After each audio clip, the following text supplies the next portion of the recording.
Every fraction has two numbers, but most people mix them up. Let's change that. Hey everyone, I'm Dr. K, and today we're breaking down numerators and denominators. Now a fraction has exactly two parts, the numerator on top and the denominator on the bottom. Think of them like a team.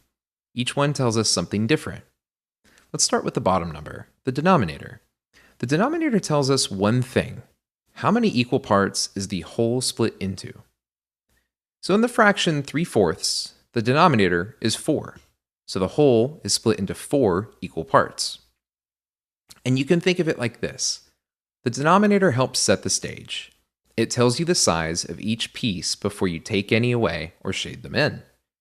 And now the top number, the numerator. Well, the numerator tells us how many of those parts you actually have.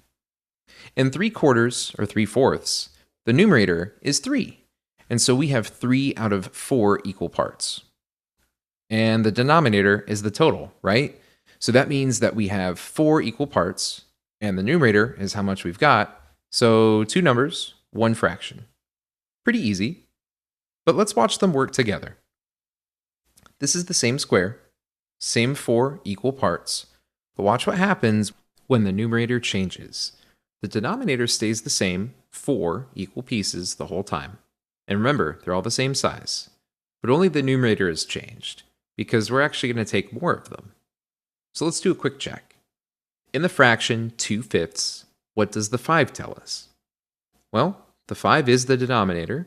It tells us the whole is split into 5 equal parts.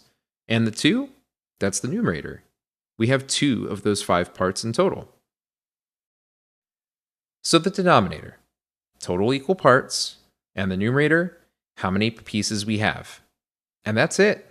That's fractions. In the next video, we're going to start comparing fractions. We can figure out which one might be bigger than the other one, and look at the numerators and denominators to help us do that. It's actually a little trickier than it looks. I'll see you there.